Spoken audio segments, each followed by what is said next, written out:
Western North Carolina's news leader. This is News 13 at 11. Wind gusts as high as 64 miles per hour create havoc for firefighters as brush fires threaten homes, evacuate neighborhoods, and leave crews working to get things under control all night. Good evening and thanks for joining us. I'm Russ Bowen. High winds fuel brush fires across the mountains and into the upstate. Tonight we bring you live team coverage of firefighters' efforts to contain the blazes. News 13's Heather Graff is in Black Mountain, where crews are working to contain a fire in the Broad River area. News 13's Jeremy Butterfield is live in Rutherford County, where crews have evacuated residents. That's where we start tonight's team coverage. Jeremy, how many people have been evacuated from their homes? Well, at this point, Russ, the Red Cross does not have a definitive number, but one thing we know for sure is that all the residents who live anywhere near Yellowtop Mountain will be hoping for a break from the strong winds that have fueled this brush fire all throughout the day.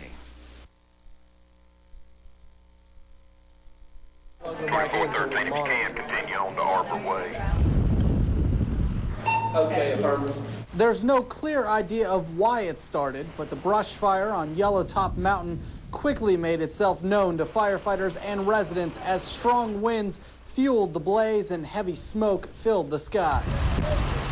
Situation like that, we got to back out and regroup and go back in there safely and do what we can do for the houses. Of course we're nervous. I mean, it's pretty close. This family, like many others, packed their belongings as they watched the fire move down the mountain and steadily closer to their home. And it wasn't long before they got the call to evacuate. We just got word that we need to move out, that it's moving fast and we need to get out of here. By nightfall, it was obvious the fire had grown. We've got wind gusts 40 to 60 miles an hour, and it's just jumping from spot to spot. Many residents, now under a mandatory evacuation, fled the Yellowtop community. Everybody's got a gun. Some hoping to come back to a home, others knowing their home was already gone. There has been some house loss. I can't give you a definite amount right now because we don't know. Because the fire's so big right now. Red Cross volunteers set up 2 shelters, one at Sunshine Elementary for rescue workers and firefighters. Guys, gonna come in. I need you to sign in right here. The other at the Cedar Grove United Methodist Church for evacuees. We plan to feed them tonight, all night if they come in. We've got a crew for breakfast tomorrow, lunch, and working on a dinner crew tomorrow night. For the most part, we can just be here. And that's what we're trying to do, just have a place for them to find a little peace, and if we can, get them a place to have some quiet if they come to that too, because when life turns upside down, you don't always want to be around a group of people. And when I spoke with Red Cross volunteers at the shelters this evening, they told me there were a good many people displaced from this fire, or they don't have a definitive number because they've only had 4 that have asked for their help specifically to find a place to sleep tonight.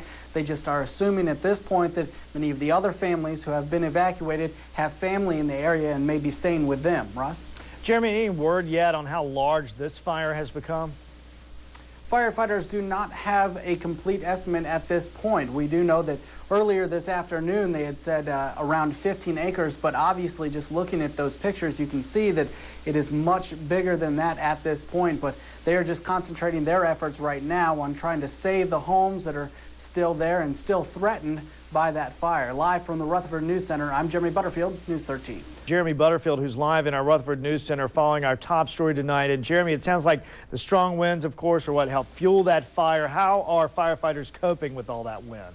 Well, they're trying to use the roads that twist and turn their way up the mountain to establish fire lines in order to contain this blaze. But with these strong winds, that fire just continues to jump those lines and continues to spread. Now, firefighters responded to the Yellowtop Mountain community around 11 o'clock today after hearing smoke reports from residents.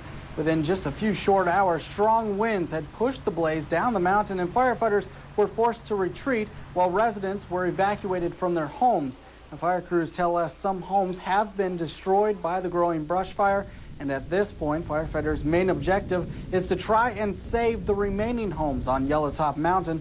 At last check, there were about 120 firefighters from 4 different counties and the Forest Service trying to contain this blaze. Now, the good news at this point, if you can have some good news, is the fact that there have been no reports of any major injuries or any serious injuries to either residents or firefighters And I did actually just receive a call from a woman who says that she has a home in Yellowtop Mountain top estates there, and she was forced to evacuate her home. And she says that fire officials are telling her that at this point the fire has grown to be possibly more than 1,000 acres strong. Live from the Rutherford News Center, I'm Jeremy Butterfield, News 13. All right, thanks so much, Jeremy. A very tough night for folks down there. Stay with us. Well, Margaret, this fire here started at 1 o'clock this afternoon. As of now, it's 20% contained, 75 acres gone. I'm going to take a step over this way and show you this. This is what people who have now been evacuated have been looking at all night. The fire is much better now than it was earlier today. Nonetheless, though, it's still moving down that hillside. People who live there wondering if their homes are still standing. The flames were 40 feet tall, devouring acre after acre, including several homes. The wind was blowing more and the smoke was getting heavier. I mean, it was unbearable to go outside because, like, you had to cover your mouth. We had towels and everything, packing up stuff. Dozens of people were evacuated off Yellowtop Mountain as 10 fire departments tried to put out an inferno they describe as overwhelming. Due to the winds and the layout of the subdivision, we're having to use some of their roads as fire lines, and we're burning out along those roads. We're having to put in some hand line because of rock cliffs. Oh, I don't care. There were a number of challenges. 60-mile-per-hour winds propelled the fire through breaks and up the mountainside. Water had to be pumped into tanks and hauled in from miles away. Air resources like helicopters and planes were grounded because they were no match for the wind. I don't know how they could possibly fight this fire. You know, most of the homes are down away from the off of the road, and it appears to me that the fire's just all over the place. I don't know, there's no water up there. Meanwhile, these families are hoping there's something to come home to. I don't really know how to explain it, how it is. I mean, you know, we knew it was coming, but we didn't want it to, I guess is what you could say.